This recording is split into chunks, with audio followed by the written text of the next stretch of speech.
पर कम से कम आज आपकी बात उमर अब्दुल्ला सर, ये एक डिप्टी चीफ मिनिस्टर की बात सुनना यार, सुन लो। मुझे लगता है आपको एजेंडा लेके आए हैं। अगर आपने ये करना है तो मैं उनमें से नहीं हूँ आपके एजेंडे को सेट करने के लिए, ठीक है। अगर आप एक सही पत्रकार हैं तो मैं जवाब दूंगा। अगर आप नकली पत्रकारिता ऐसा करेंगे मैं जवाब नहीं दूंगा आपको। ये बार में आप डिस्टर्ब करते हैं, या तो आप पत्रकार नहीं है। नहीं, गलत बात नहीं। तो इसलिए मैं आपसे एक ही बात कहूंगा कि जो बातें हम कह रहे हैं आपको, ये कुछ लोग हैं और बहुत अच्छा जर्नलिज्म है। और आज कम से कम ये बात एक डिप्टी चीफ मिनिस्टर कह रहा है कि आपको बोलने की आज़ादी नहीं है, ठीक है। और जब पुलिस अगर बोलने नहीं देती, पुलिस किसके अंडर है? क्या उमर अब्दुल्ला सरकार के अंडर है? जिनके अंडर है उनको पूछिए क्यों नहीं बोलने की आज़ादी।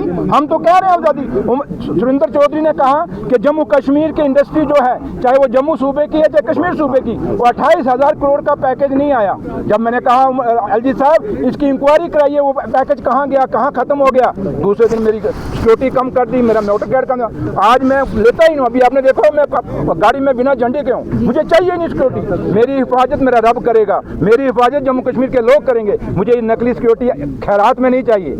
कोई कहेगा मांग के सिक्योरिटी लूंगा, मैं इनकी तरह नहीं हूँ। तो लिहाजा मैं आपसे एक ही बात करूंगा कि आप लोग, क्योंकि मुझे ये भी पता है कुछ बहुत अच्छा जर्नलिज्म है, लेकिन चंद जर्नलिस्ट ऐसे भी हैं जो कहीं से डिक्टेशन लेते हैं, कहीं से चिट्ठी लेते हैं, कहीं से क्या लेते हैं, हमें पता है सब कुछ। और हम उनमें से नहीं। हाँ, जो सही जर्नलिज्म है उसको दर्द जरूर होगा कि स्टेट का दर्जा हमारा क्यों नहीं मिल रहा, उसको दर्द जरूर होगा कि डेली वेजर को नौकरी क्यों नहीं मिल रही, उसको दर्द जरूर होगा कि 11 साल जिन्होंने कुछ नहीं किया वो आज हम पे सवाल करने की कोशिश करें। हम उनमें से नहीं। हम आपको फेस कर रहे हैं ना, हम आपको आपकी आवाज को नहीं दबा रहे, हम आपको बुला, हम मांग रहे हैं, लेकिन जेन्युइन सवाल पूछिए आप जो हमारे में, और हमारी मुश्किलें समझिए। अच्छा ये होगा आप बताएं, आपको मैंने एक दिन कहा कि बिजनेस रूल की फाइल कहाँ है, बताएं वो। अच्छा, दूसरा है कि सुनील शर्मा कहता है कि उमर अब्दुल्ला सरकार बताए कि कौन सी फाइल उनकी कहाँ है, हम निकलवाएंगे। इसका मतलब कभी आपने इतिहास में देखा कि किसी पॉलिटिकल पार्टी, अपोजिशन पार्टी का लीडर राजभवन का स्पोक्समैन होगा? वो एज ए राजभवन का स्पोक्समैन होकर बात कर रहा है। अगर हम कह रहे हैं कि भाई बिजनेस रूल की कॉपी है तो भाई तो निकलवा दे।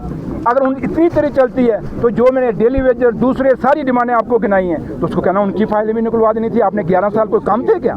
इससे ज़्यादा और कोई साल चाहिए? तो इसलिए बातें करने के लिए बड़ी हैं, वो लंबी एक प्रेस कॉन्फ्रेंस हो जाएगी। लेकिन मैं इतना आपको कहूँगा कि उमर अब्दुल्ला सरकार बड़ी ईमानदारी से, हमदर्दी से जम्मू कश्मीर के लिए लड़ रही है, जम्मू कश्मीर के लोगों के आवाम के लिए लड़ रही है। हम स्टेट अपने लिए नहीं मांग रहे, सरकार अपने लिए नहीं मांग रही, ये आप लोगों की आज़ादी के लिए मांग रही है। आज़ादी वो आज़ादी दूसरी नहीं, कहीं दूसरे ले चलो। आज़ादी ये कि हमें बोलने की, बात रखने का हक रखना चाहिए। अगर बच्चों को रोजगार चाहिए तो उनको रोजगार देने के लिए बात रखने का हक देना चाहिए, ना कि उनके ऊपर लाठियां चलाओ। ये चीजें बर्दाश्त नहीं होंगी। Thank you. बता दीजिए कि अगर रूल की जानिब से जो है इलेक्शन कैंपेन मीडिया